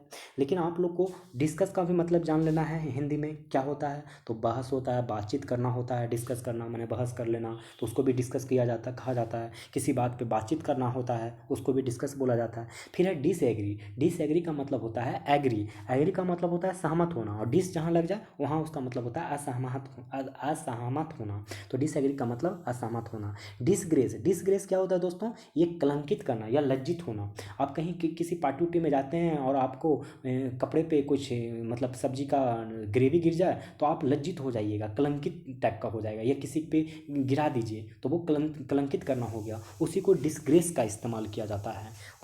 ऐसे शब्दों के लिए, ऐसे चीज़ों के लिए किस शब्द का इस्तेमाल किया जाता है अंग्रेजी में? तो डिसग्रेस का। अगला क्वेश्चन कर रहा है कि select the option that can be used as a one word substitute for the given group of words. कह रहा है कि that through which light can not pass मतलब कौन सा ऐसा चीज़ है जिसमें से लाइट पास करेगा ही नहीं। इसके लिए आपको एक शब्द देना हो तो क्या होगा? मतलब कि मतलब कहने का मतलब अपारदर्शी। तो ओपेक ऐसा चीज़ है कि जिसमें लाइट पास कराना चाहेंगे तो पास ही नहीं करेगा, जिसका मतलब होता है अपारदर्शी। और क्लॉडी का मतलब क्या होता है? ये होता है धुंधला होता है, ऐसा नहीं है कि पास नहीं कर सकता, धुंधला होता है लेकिन पास कर सकता है। लूसीड का मतलब होता है कि स्पष्ट रूप से पास कर सकता है, मैंने इस पार से उस पार स्पष्ट रूप से देख सकते हैं। ग्लूमी का मतलब मतलब यहाँ पे देखने से नहीं है, इसका मतलब उदास और निराश से है। ग्लूमी मतलब जो लोग उदास होते हैं या निराश होते हैं अपने जीवन को लेकर, या जीवन में उदास होते हैं, उनको ऐसी बातों के लिए ग्लूमी शब्द का प्रयोग किया गया है। अगला सवाल देखते हैं कि the following sentence has been split into 4 segment, identified the segment that contains a grammatical error. मतलब आपको बताना है कि इस पूरे से सेंटेंस में एरर, कॉमन एरर का मतलब ये प्रश्न है, उसका बताना है कि आप लोग का आंसर क्या होगा। तो देखिए ये 53 का आंसर ए हो जाएगा कि रिटर्न बैक सून। रिटर्न का अर्थ क्या होता है? वापस लौटना, इसीलिए इसके साथ बैक का प्रयोग नहीं करना। माने रिटर्न खुद अपने आप में होता है कि वापस आओ, और रिटर्न बैक कर दिया मतलब पीछे वापस आओ, ये गलत बात है। रिटर्न बैक सुन नहीं होगा दोस्तों, ये रिटर्न बैक सुन नहीं, सिर्फ रिटर्न होगा। ठीक है, तो आप लोग को समझ हो गया, मतलब रिटर्न के साथ आप बैक सुन नहीं लगाएंगे। अगला इसमें बोल रहा है कि सिलेक्ट करना है कि most appropriate option that can be substitute the bold segment in the given sentence if there is no need to substitute it, select no substitution. माने अगर सी ऑप्शन सिलेक्ट करते हैं तो नो सब्स्टिट्यूशन होगा। Question बोला कि the interviewer, ये red colour से बोल दिया गया है कि will be held between 11 AM to 5 PM। क्या ये वाला जो है इसमें कुछ चेंजिंग करने की आवश्यकता पड़ रहा है? जो लाल कलर से लिखा हुआ है तो देखते हैं, चेंजिंग करने की ज़रूरत पड़ता है, क्योंकि जब भी वर्ड बिटवीन लेता है, जैसे यहाँ पे बिटवीन लिया है ना, तो जब भी वर्ड बिटवीन लेगा वहाँ एंड कहीं ना कहीं आपको देना होगा। जैसे 11 AM to 11 AM and 5 PM होता है, बिटवीन लिखा होता तो सही है, लेकिन यहाँ तो 2 है ना, आप यहाँ पे चेंज नहीं कर सकते। जब भी चेंज करेंगे यहाँ, यानी आपको बिटवीन नहीं लिखना है, तो क्या लिखेंगे? जबकि फ्रॉम अपने साथ टू लेता है, और जब भी फ्रॉम का इस्तेमाल करेंगे तो उस सेंटेंस में टू का भी इस्तेमाल करना है। बिटवीन आप इस्तेमाल करेंगे तो उसी सेंटेंस में एंड का भी इस्तेमाल करना है। बिटवीन के बाद देखिए कहीं भी एंड है नहीं, गलत है। और अगर फ्रॉम का इस्तेमाल करते हैं तो उस सेंटेंस में कहीं भी टू होना उसके बाद ज़रूरी होता है। तो देखिए यहाँ टू तो है लेकिन फ्रॉम कहाँ है, यानी बिटवीन नहीं होगा, फ्रॉम होगा। क्या होगा? बिटवीन नहीं होगा, फ्रॉम होगा। तो सही क्या हो जाएगा दोस्तों? Will be held from 11 AM to 5 PM। मतलब फ्रॉम के साथ कौन सा कंजक्शन जुड़ेगा? टू। और अगर पूछा जाए कि बिटवीन के साथ तो एंड। अगला क्वेश्चन, सिलेक्ट द, आपको अभी एंटोनोमी बताने कह रहा है, किसका? फ्रीवोलस का। तो आप लोग जान लीजिए कि फ्रीवोलस का मतलब क्या होता है। तो ये तुच्छ प्राणी, नहीं कहते हैं कि तुम मूर्खतापूर्ण हो। जैसे परशुराम आके लक्ष्मण को बोला जाता है, बोला करते थे कि तुम तुच्छ प्राणी हो, मतलब मूर्खतापूर्ण हो, मूर्खतापूर्ण बातें कर रहे हो। तो ऐसे वक्त में अगर इंग्लिश में उसका ट्रांसलेट किया जाएगा तो बोला जाएगा कि यू आर फ्रीवोलस पर्सन। फ्रीवोलस मतलब मूर्खतापूर्ण, तुच्छ व्यक्ति। अब इसका अगर एंटोनोमी पूछा जाए तो मूर्खता का एंटोनोमी मतलब उल्टा क्या होगा? जो बहुत ज़्यादा जानकार हो, माने बुद्धिमान हो, तो क्या हो जाएगा? वाइज हो जाएगा, सीरियस हो जाएगा, इंपॉर्टेंट होगा कि मैंने हर चीज़ को इंपॉर्टेंट देता हो। तो देखिए ऐसा मिलता जुलता क्या है? क्वाइट का मतलब शांति होता है, वाइज का मतलब होता है बुद्धिमान। तो इसका सही आंसर हो जाएगा वाइज। अभी कह रहा है कि सिनोनोमी बताना है डिजर्ट का। डिजर्ट के बारे में आप लोग को पता होगा क्या होता है डिजर्ट। ये डिजर्ट आप लोग को वो भी पता है कि मरुभूमि को कहा जाता है, लेकिन यहाँ डिजर्ट का इस्तेमाल किया जा रहा है त्याग करना। त्यागना माने किसी चीज़ को आप त्याग दें। तो इसका सिनोनोमी के रूप में 2 या 3 याद रख लीजिए, एक अबंडन, एक फॉरसेक, एक गिव अप। गिव अप करना मतलब भी त्यागना होता है, अबंडन करना भी त्यागना होता है, और फॉरसेक का मतलब भी त्यागना होता है। तो देख लीजिए डिजर्ट में जो कि डिजर्ट का भी मतलब क्या होता है? त्यागना। तो इसका क्या हो जाएगा? अबंडन। स्टे, सपोर्ट, हेल्प, ये सब हो जाएगा त्यागना का उल्टा। चलिए अगला आगे बढ़ते हैं। सिलेक्ट करना है आपको अप्रोप्रिएट ऑप्शन, जो कि blanks, fill in the blanks है। जो मेरा क्लासमेट है, my classmate is dash of my achievement. किस चीज़ का अचीवमेंट की बात किया जा रहा है? तो जेलियस, मतलब जब आपका जो क्लासमेट्स होता है या किसी का भी देखिए क्लासमेट, उसको जब अचीवमेंट कुछ पाता है तो उससे उसके क्लासमेट्स जलते हैं। तो इसीलिए माई classmate is jealous of my achievement. देखिए एक चीज़ और याद रखिए, अगर ये जेलियस है तो इसका मतलब हो जाएगा ईर्षालु, माने ईर्षा करना। लेकिन अगर ये जेलियस हो जाएगा इसका मतलब होता है उत्साही। जेड से होगा तो उत्साही, और जेलियस का मतलब समझ ही गए होंगे, जलने वाला। अब कह रहा है कि एंटोनोमी बताना है आपको। एम्पल, एम्पल का मतलब क्या होता है? पर्याप्त, माने बहुत सारा मात्रा में हो। एम्पल माने पर्याप्त मात्रा में। तो इसका दूसरे अर्थ क्या होगा, एनफ हो जा सकता है, लिबरल हो जा सकता है और सफिशिएंट हो सकता है। लेकिन पूछ रहा है कि एंटोनोमी बताओ, तो एंटोनोमी में क्या हो जाएगा, एंटोनोमी तो ये हो जाएगा मिया क्या है क्या है यहाँ पे मेगरे। मेगर का मतलब होता है अल्प या थोड़ा सा, एम्पल का मतलब पर्याप्त, जिसका सिनोनोमी पूछा जाए तो एनफ, लिबरल, सफिशिएंट। चलिए आगे।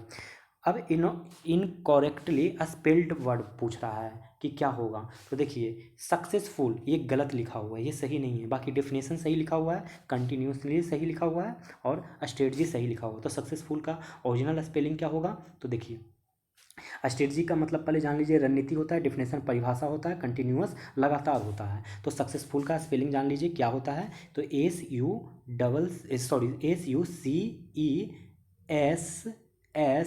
SUCCESSFUL, ठीक है, सक्सेसफुल। तो इसमें क्या लिखा हुआ है, SUCCESS,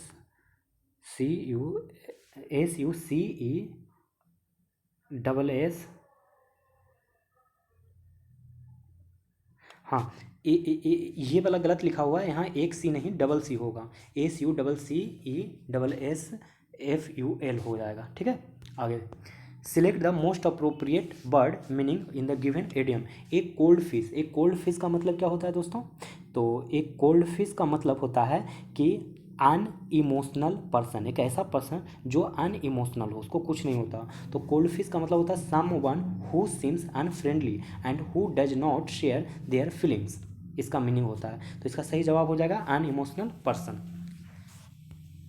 next question, select the most appropriate करना है ऑप्शन, जो कि डैश है वहाँ पे भरना। Mothers back bars to dash to work any longer so she lay down to rest, इसका सही जवाब हो जाएगा शोर। इसका क्या हो जाएगा, शोर। बैक का मतलब है पीठ और शोर का मतलब होता है दुखता हुआ, दुखता हुआ। शोर का मतलब क्या होता है, दुखता हुआ, ठीक है। अगला सवाल देख लेते हैं, 62 नंबर। 62 कह रहा है कि ये select the option that express that the given sentence in reported speech, ये देखिए कह रहा है इसका रिपोर्टेड स्पीच में बदलने के लिए कह रहा है कि mother said Abhinav slipped while trying to board a bus, इसका बताइए सही जवाब क्या हो जाएगा।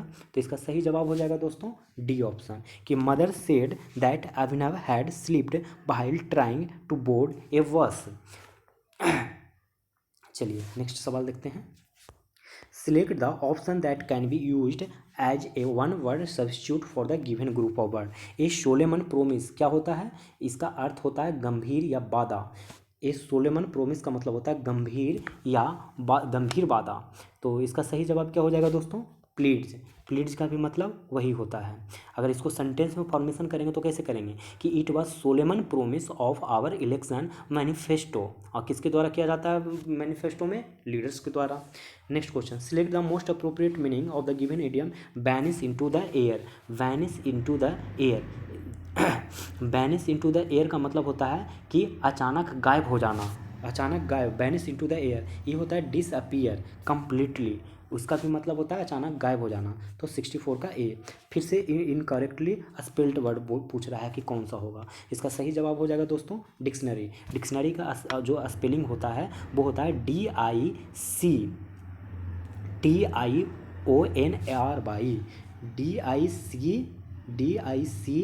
DICTION, यहाँ ई नहीं ए होगा, डिक्शनरी। बाकी सारे के सारे मीनिंग मतलब सही है। जैसे वॉलंटियर का मतलब क्या होता है, स्वैच्छिक, स्वैच्छिक। स्टेशनरी का मतलब स्थिर, डिलीवरी का मतलब वितरण करना। 66 देख लेते हैं क्वेश्चन, सिलेक्ट करने कह रहा है most appropriate option that can substitute the bold segment in the given sentence if there is no need to substitute it. Select no substitution required. You need to get the cholesterol from out, देखिए from out of your system. तो इसका सही जवाब क्या हो जाएगा, तो इसका सही जवाब आपको बी हो जाएगा, out of your system.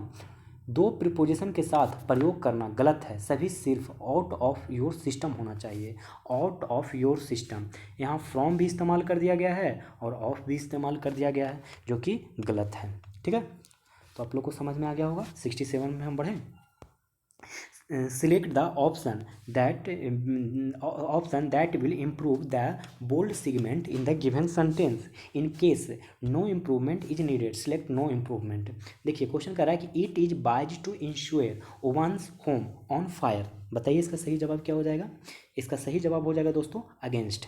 Question फिर से सुन लीजिए, it is wise to ensure once home on fire, तो इसका सही जवाब हो जाएगा अगेंस्ट।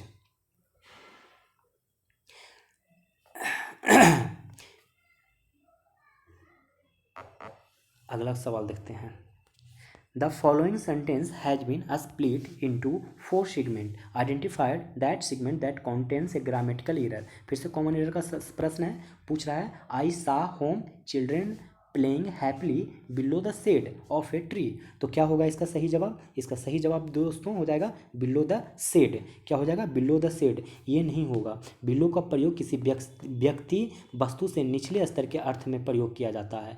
शेड के नीचे के लिए अंडर का प्रयोग किया जाता है, शेड का प्रयोग किया जाता है। तो बिलो के जगह पे आप अंडर द शेड इस्तेमाल होता तो सही होता है। और बिलो का भी इस्तेमाल होता है दोस्तों, तो बिलो इस्तेमाल होता है कोई व्यक्ति वस्तु से निचले स्तर, माने हमारे छोटे कास्ट, मतलब बिलो पॉवर्टी लाइन, इस तरीके के बात में इस्तेमाल किया जाता है। Question number 69, select the option that express the given sentence in active voice. इसको एक्टिव वॉइस में करने के लिए बोल रहा है। तो क्वेश्चन देख लीजिए, all weapons bear surrender by them, all weapons bear surrender by them. इसका सही जवाब हो जाएगा दे सरेंडर्ड ऑल वेपन्स। अगर इसका पैसिव में कन्वर्ट किया जाए तो they surrender all weapons. Next, given below are 4 sentence in jumble order, select the option that gives their correct order. Once, इसका देख लीजिए, मैं स्टेटमेंट 4 पढ़ के सुनाता हूँ। Once on an airplane I leaned over to tie my shoelace.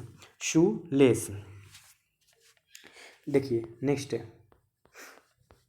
इसका B part जो कह रहा है वो कह रहा है कि I found myself pinned helplessly in the crash position unable to move. I always have, C option, माने सी इसका पहला जम्बल्ड का C statement, I always have catastrophes when I travel. Just at that moment the person is in the seat ahead through his set back into full recline. तो इसका जो सही जवाब हो जाएगा दोस्तों वो क्या हो जाएगा? तो ऑप्शन सी हो जाएगा। क्योंकि देखिए सी जो है ये बात कर रहा है इंट्रोडक्टरी सेंटेंस का कि I always have catastrophes when I travel. इसके बाद ऑप्शन ए में की बात किया जा रहा है। कैटास्ट्रोफ्स के बाद देखिए क्या बोला जा रहा है कि once on an airplane I leaned over to tie my shoelace. Third देखिए, थर्ड में बात किया जा रहा है डी ऑप्शन कि just at that moment the person in the seat ahead threw his seat back into full recline। Last बोला जा रहा है B, I found myself pinned helplessly in the crash position unable to move। Next question 71 number एक passage दिया गया, उसके अनुसार questions बनाने हैं। तो देखिए पैसेज पढ़कर मैं सुना देता हूँ। अंडमान निकोबार के बारे में बात किया जा रहा कि यह आइलैंड है, consist of mainly 2 groups of island with distinctive features of the original residents, Negroid और एंड मंगोलीज। मतलब यहाँ 2 तरीके के लोग रहते हैं, एक निग्रोड रहते हैं और एक मंगोलीज रहते हैं। It is strange to see how these 2 different group migrated to these island so far from the mainland from India and Myanmar. India और म्यांमार से माइग्रेशन जाके अंडमान निकोबार पर बसने लगे। The aboriginals found in these islands are the Jarawa Sentinelese, Ons, Sompenitis, mainly found in Andaman and Nicobar. ये अंडमान निकोबार में जातियों का नाम बताया जा रहा है, जारावास, सेंटिलीज, ओन्स, सोम्पेंटिस, इस तरीके के वहाँ पे जनजाति पाए जाते हैं। Of these the Nicobars in general and some of the Ons have accepted the so called modern civilization। जो इसमें से ओंज जनजाति है वो मॉडर्न सिविलाइजेशन को एक्सेप्ट किया। and learned the use of modern tools and facilities। Facilities. Next, they can be seen frequently in the port Blair market, और इस चीज़ को फ्रिक्वेंटली पोर्ट ब्लेयर मार्केट में भी देखा गया। The aboriginals are looked after by the anthropological department of the government who make regular visits to their island and supply them with food and other necessity. These aboriginals still do not know how to use a matchbox and prepare fire by rubbing two pieces of wood.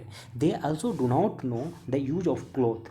If the people from the anthropological department offer them clothes, they use them only as turbans and not to wrap their bodies. तो पहला सवाल पूछा जा रहा है कि original residents जो अंडमान निकोबार के थे वो थे कौन कौन, तो आप लोग को पता होगा कि निग्रोड एंड मंगोलाइज थे। निकल गया answer. Second, the so called modern civilization has been accepted in general by, इसका सही जवाब क्या हो जाएगा दोस्तों, तो इसका सही जवाब हो जाएगा ओन्स। ओन्स तो थे जो मॉडर्न सिविलाइजेशन को एक्सेप्ट किए थे। The original resident migrated the island from India और म्यांमार, कहाँ से गए थे, तो इंडिया से और म्यांमार से गए थे। Next, Jarawas Sentinelese ones and Shompens are mainly found in कहाँ, तो अंडमान निकोबार में। फिर the aboriginals are looked after by, किसके बाद होगा, तो the anthropological department of the government से। चलिए देखते हैं आगे का क्वेश्चंस। अभी हिंदी के क्वेश्चन है, इसमें से आपको 15 क्वेश्चन मिलेंगे। तो देख लीजिए सर्वनाम के कितने भेद होते हैं दोस्तों, तो आपको बताना है इसके 6 भेद होते हैं। 6 भेद होते हैं। नाम जान लीजिए, एक बार सुन लीजिए। पुरुषवाचक सर्वनाम, निश्चयवाचक, अनिश्चयवाचक, 3 हो गया। पुरुषवाचक, निश्चयवाचक, अनिश्चयवाचक। संबंधवाचक सर्वनाम, प्रश्नवाचक सर्वनाम, निजवाचक। प्रश्नवाचक सर्वनाम, निजवाचक सर्वनाम, संबंधवाचक सर्वनाम, निश्चयवाचक सर्वनाम, अनिश्चयवाचक सर्वनाम। एक पर ही श्रद्धा अथवा आस्था रखने वाला को क्या कहते हैं, तो एकनिष्ठ। क्या कहते हैं, एकनिष्ठ। एक पर ही श्रद्धा अथवा आस्था रखने वाले को एकनिष्ठ कहते हैं। अगला सवाल 78 नंबर कह रहा, दिए गए शब्द का विलोम चुनिए। बाचाल, बाचाल का विलोम क्या हो जाएगा, तो वो हो जाएगा मितभाषी। बाचाल का विलोम क्या हो जाएगा, मितभाषी। या तो अल्पभाषी भी अगर दिया रहता ऑप्शन में तो अल्पभाषी हो जाता। बाचाल का विलोम क्या हो जाएगा, मतलब एंटोनोमी क्या हो जाएगा, तो मितभाषी। दिए गए वाक्य का वह भाग ज्ञात करें जिसमें कोई त्रुटि है, मतलब कॉमन एरर है। यदि नदियाँ नहीं बचाई गई तो इनका अस्तित्व भी समाप्त हो जाएगा। तो इसमें बताइए कि कौन सा बात गलत लिखा हो गया है, तो समाप्त हो जाएगी, यही बात गलत लिखा हुआ है, क्योंकि समाप्त हो नहीं जाएगी। क्यों नहीं हो जाएगी, क्योंकि अस्तित्व जो होता है, अस्तित्व ये अपने आप में पुलिंग होता है, पुलिंग, तो इसीलिए इसको समाप्त हो जाएगी नहीं बाबू, समाप्त हो जाएगा, सही हो जाएगा। ठीक है। अगला सवाल, नीलकंठ शब्द है, नीलकंठ कैसा, किस प्रकार का शब्द है, तो ये आपको बताना होगा कि योग रूढ़ शब्द है। नीलकंठ कैसा है, योग रूढ़ शब्द।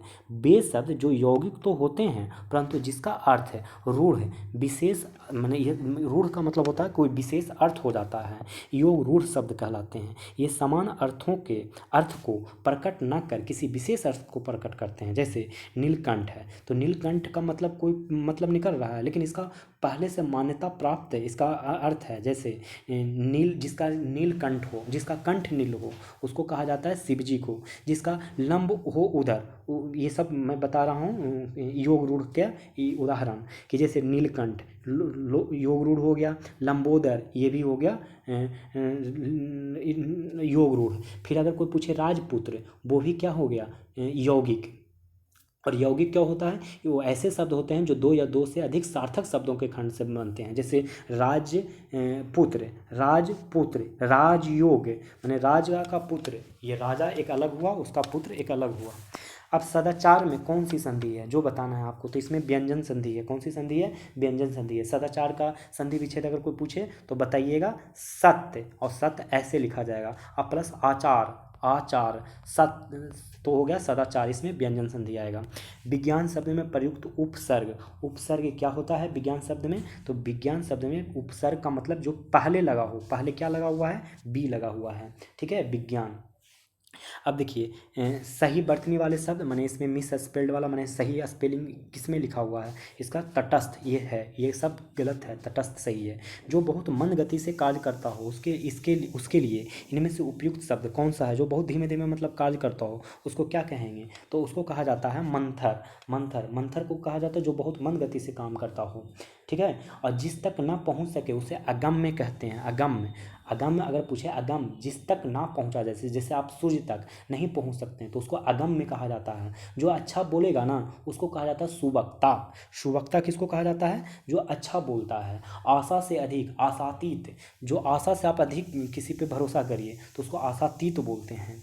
फिर जल, प्राण, पुत्र, इनमें से किस शब्द के अनैकार्थिक हैं, माने कौन सा ऐसा चार ऑप्शन है जिसमें से जिसको जल भी बोला जाता है, प्राण भी बोला जाता है, पुत्र भी बोला जाता है, तो वो शब्द है जीवन। जीवन को जल, प्राण, पुत्र भी बोला जाता है। इसी को जिंदगी भी बोला जाता है, जीविका निर्वाह इसी को बोला जाता है, ठीक है। अमृत को क्या क्या बोला जाता है आप बता सकते हैं कोई। अमृत, अमृत को दोस्तों सोम बोला जाता है, सुधा बोला जाता है, पीयूष बोला जाता है। सोम बोला जाता है, सुधा, पीयूष बोला जाता है। अग्नि को बता सकते हैं कौन से नाम हो सकते हैं। अग्नि को आग भी बोलते हैं, अनल, अनल भी बोलते हैं, पावक भी बोलते हैं, अनल और पावक। अजय को क्या क्या बोलते हैं पता है, अजीत बोलते हैं, अपराजय बोलते हैं, अदम्य बोलते हैं। अजय को क्या बोलते हैं, अजीत, अपराजय, अदम्य। अगला सवाल देखते हैं 87 नंबर, सॉरी 86 नंबर देख लेते हैं। विशेषण का लिंग किसके अनुसार होता है, तो वो होता है विशेष के अनुसार, विशेष के अनुसार। अगला सवाल, निम्नलिखित प्रश्न में दिए गए 4 विकल्प हैं, उस विकल्प का चयन करें जो मुहावरा के अर्थ का व्यक्त करता हो। जैसे पहाड़ टूटना, पहाड़ टूटना क्या हो जाएगा इसका आंसर, तो हो जाएगा बहुत भारी कष्ट आना, बहुत भारी कष्ट आना। अगर इसको आप सेंटेंस में इसको फुलफिल करिए तो कैसे होगा, क्यों उनकी, मान के चलिए किसी के पिताजी मर जाते हैं तो क्या होगा कि उनके पिता की आकस्मिक मृत्यु हो गई जिससे उनके ऊपर दुखों का पहाड़ टूट पड़ा, ठीक है। चलिए अगला सवाल 88, इसमें देखिए एक पैराग्राफ दिया गया है, इस पर क्वेश्चंस बनाने को होंगे तो मैं पैराग्राफ पढ़ के सुना देता हूँ। बड़ी चीज़ें बड़े संकटों में विकास पाती है, बड़ी हस्तियां बड़ी मुसीबतों में पलकर दुनिया पर कब्जा करती है। अकबर ने मात्र 13 साल की उम्र में अपने बाप के दुश्मन को परास्त कर दिया था, जिसका एकमात्र कारण यह था कि अकबर का जन्म रेगिस्तान में हुआ था, और वह भी उस समय जब उसके बाप के पास एक कस्तूरी को छोड़कर और कोई दौलत नहीं थी। महाभारत में देश के प्राय अधिकांश वीर कौरवों के पक्ष में थे। बात तो सही है, ये क्या बोलते हैं युधिष्ठिर, सॉरी भीष्म पितामह, फिर कर्ण, खुद दुर्योधन, ये सारे बहुत बड़े बड़े शक्तियाँ दूसरे पक्ष में थे, कौरवों के पक्ष में। मगर फिर भी जीत पांडव की हुई, क्योंकि उन्होंने लाक्षागृह की मुसीबत झेली थी, क्योंकि उन्होंने वनवास का जोखिम को पार किया था। साहस की जिंदगी सबसे बड़ी जिंदगी होती है। ऐसी जिंदगी की सबसे बड़ी पहचान यह है कि वह बिल्कुल निडर, बिल्कुल बेखौफ होती है। साहसी मनुष्य की पहली पहचान यह है कि वह इस बात की चिंता नहीं करता कि तमाशा देखने वाले लोग उसके बारे में क्या सोच रहे हैं। जनमत की उपेक्षा करके जीने वाले आदमी दुनिया की असली ताकत होता है, और मनुष्यता की प्रकाश भी उस आदमी से मिलता है। अड़ोस पड़ोस को देखकर चलना यह साधारण जीव का काम है। क्रांति करने वाले लोग अपने उद्देश्य की तुलना न तो पड़ोसी के उद्देश्य से करते हैं और ना ही अपनी चाल को ही पड़ोसी की चाल देखकर मध्यम बनाते हैं। इस जो पूरा पैराग्राफ दिया गया है इसका शीर्षक आप क्या दीजिएगा, ऐसा जो मैंने बोला इसका शीर्षक आप क्या दीजिएगा ज़रा बताइए कुछ सोच के। देखिए हम जो देंगे ना इसका देंगे साहस की आवश्यकता, आपके पास साहस होना चाहिए। हालांकि संकट और विकास भी है कि संकट में विकास, लेकिन ऐसा कुछ है नहीं। स्वाभिमानी जीवन ऐसा भी कुछ नहीं है, लेकिन साहस की आवश्यकता होगा। अच्छा, पांडव को जीत के पीछे का कारण क्या बताएगा, क्या कृष्ण का साथ इस पूरे पैराग्राफ में बताया गया है, नहीं। असल में उन्होंने संकटों का मुकाबला किया। एक कहावत है ना जो आपने 6th क्लास में पढ़े होंगे कि बरसों तक वन में घूम घूम बाधा विघ्नों का चूम चूम सह धूम धाम पानी पत्थर पांडव आए कुछ और निखर। ये बात वही है, उन्होंने संकट से माने पूरे 14 वर्ष तक उन्होंने वनवास में घूमा फिरा, बरसों तक वन में घूम घूम बाधा विघ्नों का जितना भी बाधा विघ्न आया उसको चूम चूम मतलब उस संकट को पार किया। इस तरीके की बातें हैं। साहस की जिंदगी सबसे बड़ी जिंदगी होती है। किस प्रकार का वाक्य है, तो किस प्रकार का वाक्य है, तो ये संयुक्त वाक्य है, ठीक है। चलिए अब यहाँ से आपको कंप्यूटर का क्वेश्चन स्टार्ट हो जाएगा, तो चलिए शुरू करते हैं। 0 से 9 तक की को क्या कहा जाता है, तो ये बहुत ही आसान है। Sorry sorry sorry sorry sorry इसका सही जवाब हो जाएगा न्यूमेरिक की, न्यूमेरिक की। ठीक है, अब पूछते हैं 92 क्वेश्चन। वेब पर सूचना देखने हेतु आपके पास क्या होना चाहिए? तो ये होना चाहिए वेब ब्राउज़र होना चाहिए। ठीक है ना, तो वेब ब्राउज़र होगा तो आप देख सकते हैं। अगला सवाल, वर्ल्ड वाइड वेब का आविष्कार किस वर्ष में किया गया था? तो आपको जानना चाहिए 1989 में वर्ल्ड वाइड वेब का आविष्कार हुआ था। और किनको इंटरनेट का जनक कहा जाता है जो जानते हैं? जेसी लिक लाइडर को, लिक लाइडर, जेसी लिक लाइडर को, ये वाला याद रखिएगा। लिक लाइडर को पूछा जा सकता है कि इंटरनेट का जनक लिक लाइडर। इंटरनेट प्रारंभ हो तो गया था वो वैसे 1969 में, और कहाँ कौन प्रारंभ किया था 1969 में? तो अमेरिका का जो रक्षा विभाग है उसने ARPANET विकसित किया था। ARPANET, अगर पहला इंटरनेट पूछे तो ARPANET बोला जाता है, अमेरिका का डिफेंस मिनिस्टर। और टीम बर्नर्स ली, आपको याद रखना होगा कि हाइपर टेक्स्ट मार्कअप लैंग्वेज का विकास के लिए, hyper text markup language HTML, ये जो HTML सुनते हैं ना, ये विकास किया था टीम बर्नर्स ली ने 1989 में। और वर्ल्ड वाइड का पहला आम प्रयोग 6 अगस्त 1991 को किया गया था। और 1993 में सर्न क्या है? तो European Organization of Nuclear Research है, उसने वर्ल्ड वाइड वेब का निःशुल्क उपयोग के लिए उपलब्ध किया गया था। अगर बात करें 15 अगस्त 1995 को, इस वक्त ये टाइम वो है कि जब विदेश संचार निगम लिमिटेड द्वारा भारत में इंटरनेट सेवा का प्रारंभ किया। भारत में इंटरनेट सेवा का प्रारंभ 15 अगस्त 1995 में किया गया। ये डेट को याद रखिएगा। कंप्यूटर शब्दावली ALU का पूर्ण रूप क्या है? तो आप लोग को पता होना चाहिए कि ALU का मतलब होता है arithmetic logic unit, arithmetic logic unit. मैं आपको 6 गो और याद करवा देता हूँ।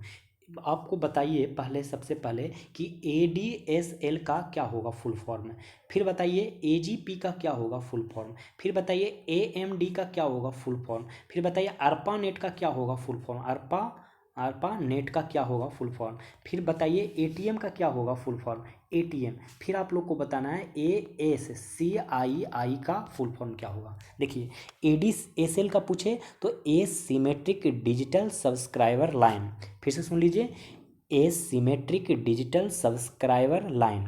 AGP का पूछे तो बताइएगा accelerated graphic port, accelerated graphics port, AGP accelerated graphic port. ADSL asymmetric digital subscriber line. AMD का बताइए क्या होगा? AMD होगा advanced micro device, advanced micro device. ARPANET बताइए, ARPANEट क्या होगा? तो एडवांस्ड रिसर्च प्रोजेक्ट अगेनी नेटवर्क। ठीक है। ASCII का बताइए, American standard code for information interchange, American standard code for information interchange. ATM का ऑटोमेटिक टेलर मशीन। 3G क्या है दोस्तों? बहुत ही आसान क्वेश्चन। 3G मोबाइल की तीसरी पीढ़ी, मोबाइल की तीसरी पीढ़ी। आगे सुनिए, मैं इसको थोड़ा सा बता देता हूँ कि 1G माने 0G माने zero generation, 1 generation, 2G generation, 2.5 generation, 3 generation, 4G generation, अब तो 5 जनरेशन आ गया, माने 5G आ गया। जो जीरो जनरेशन था ना, वो रेडियो फ़ोन या टैक्सी फ़ोन का उपयोग केवल बेसिक वॉइसलेस संचार के लिए किया गया था। यह तकनीक सर्वप्रथम 1971 में फिनलैंड में इस्तेमाल किया गया था। जब फर्स्ट जनरेशन आया ना, उसके तहत टेलीफोन प्रौद्योगिकी का आरंभ हुआ, और जब 2G आया तो उसमें देखे होंगे कि मजबूत डिजिटल सिग्नल पर कार्य किया गया। और 2.5 जब आया तब GSM नेटवर्क के साथ कार्य करने लगा। जब 3G आया तो इसमें स्मार्टफोन भी आने लगा। 4G जब आया तो इसमें क्या हो गया कि 4G का मतलब LTE यानी long term evolution, H+ HSPA high speed package access voltage, इस तरीके के लोग आने लगे। अब MS एक्सेल क्या है दोस्तों? ये है विंडोज़ पर आधारित spread sheet package. MS Excel क्या है? तो विंडोज पर आधारित spread sheet package. MS Word कितने प्रकार के अलाइनमेंट होते हैं? तो ये होते हैं 4 प्रकार के। कितने प्रकार के? 4। कौन कौन? Left alignment, right alignment, centre alignment और जस्टिफाई अलाइनमेंट। 98 कीवर्ड में कुल फंक्शन की की संख्या कितनी होती है, फंक्शन की कितने होते हैं, तो ये होते हैं 12। कितने फंक्शन के होते हैं, 12। किस प्रकार का सर्वर लोकल एरिया नेटवर्क पर चाहिए, किस प्रकार का सर्वर लोकल एरिया नेटवर्क पर चाहिए, तो प्रिंटर सर्वर चाहिए, प्रिंटर सर्वर। 1 गीगाबाइट में कितने बाइट होते हैं, तो ये होते हैं 1024 मेगाबाइट। कितने होते हैं, 1024 मेगाबाइट। तो इस तरीके से दोस्तों देखा जाए तो प्रैक्टिस संख्या 1 ख़त्म हो गया। अब आप लोग को नेक्स्ट वीडियो में सेकंड प्रैक्टिस सेट दिया जाएगा का वीडियो बना के। अगर इसमें कुछ और सजेशन देना चाहते हैं कि किस प्रकार का आपको इस वीडियो में मुझे मॉडिफिकेशन करने हैं, तो आप वो कमेंट बॉक्स में मुझे पिन कर दें, मैसेज कर सकते हैं कि क्या चाहिए। तब तक आप लोग बने रहें मेरे इस यूट्यूब चैनल से, आप लोग लाइक भी करें और दोस्तों को सब्सक्राइब करने कहें मेरे चैनल को। थोड़ा सा मैं अब वीडियो लेके आऊँगा हाई कोर्ट असिस्टेंट का, ढेर सारे प्रैक्टिस सेट लेके आऊँगा, तो आप लोग बस निश्चिंत होकर पढ़ते रहें।